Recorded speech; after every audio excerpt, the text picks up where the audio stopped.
US के tariff news के बाद मार्केट ने जो भी गिरावट दिखाई थी उसके बाद अच्छा खासा रिबाउंड अभी देखने मिला है। और ये सबका मार्केट में अभी क्या असर है और अभी भी हमने क्या कहीं गलती की जिसको अभी भी सुधार सकते हैं।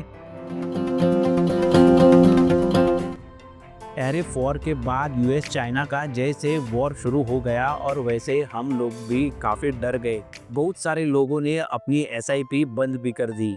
लेकिन उसके बाद अभी देखेंगे तो जो भी मार्केट में अगर 900 पॉइंट यानी निफ्टी की बात करें तो 900 पॉइंट तक जो भी गिरावट थी वो अभी कम्प्लीटली रिकवर भी हो चुकी है। देखो मार्केट को हम बॉटम कभी आएगा वो तो नहीं बोल सकते, लेकिन जब भी 800-900 पॉइंट तक की निफ्टी में गिरावट दिखती है तो ऐसा एक अच्छा खासा चांस होता है जहां पे हम हमारी इन्वेस्टमेंट लमसम में करें। देखो केवल एसआईपी के भरोसे हम रहे तो फिर हम वेल्थ तो बना पाएंगे, लेकिन उस पर अगर एडेड एडवांटेज हमें चाहिए तो ऐसी गिरावट में हमें लमसम का भी साथ लेना पड़ेगा। और इसीलिए कुछ कैश हमें हमेशा अपने साथ बाकी रखनी होगी जो ऐसे गिरावट में हम यूज कर पाए। अभी देखो निफ्टी 50 को ही हम देखें तो लास्ट एक साल में जो उसने ग्रोथ दिखाया था वो केवल लास्ट के एक वीक में देख पा रहे हैं। और यही है कि जो एक साल तक में हमने रिटर्न जनरेट कर पाया था वो एक वीक में भी हम कर पाएंगे, लेकिन इसके लिए हमें सजग रहना जरूरी है। यही परफॉर्मेंस हमें मिड कैप में भी देखने मिल रहा है। यानी मिड कैप में जो साल भर का 6% का रिटर्न था वही हमें अभी वीक में भी 6% तक दिखाई दे रहा है।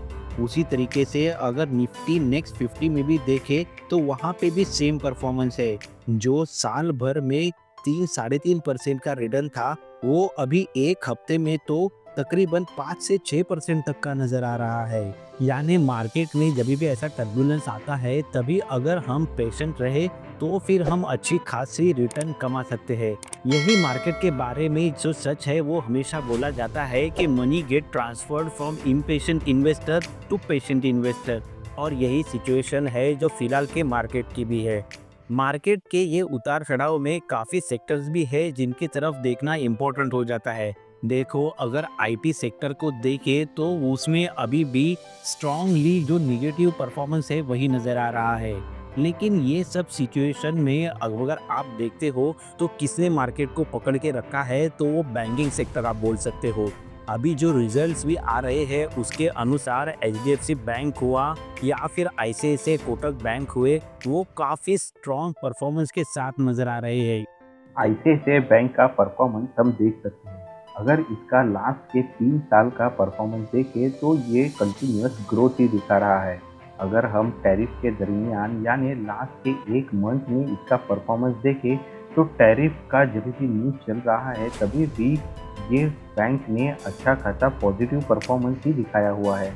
तो देखो रिसेंटली एमफी के डेटा के बारे में भी जो हमने डिस्कस किया था उसके अनुसार हमें ये गलती नहीं करनी है कि मार्केट की गिरावट में हमें हमारी एसआईपी स्टॉप नहीं करनी है, बल्कि यहाँ पे अपॉर्चुनिटी को देखते हुए यहाँ पे अगर पॉसिबल है तो लमसम के साथ हमें जाना चाहिए। हमारा अगर 5 से 10 साल तक का टाइम होराइजन है तो ऐसे सिचुएशन में हमारे पास अच्छी खासी अपॉर्चुनिटी हो सकती है यहाँ पे मार्केट कभी बॉटम यानी 800-900 पॉइंट या 500 पॉइंट तक की गिरावट दे।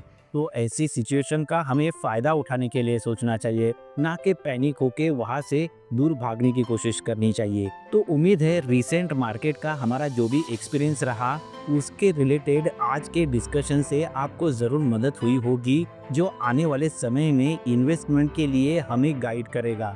ऐसे ही इंफॉर्मेटिव वीडियोस के लिए चैनल को आप ज़रूर सब्सक्राइब करें। जल्दी मिलते हैं नेक्स्ट इंफॉर्मेटिव वीडियो में। Thanks for watching.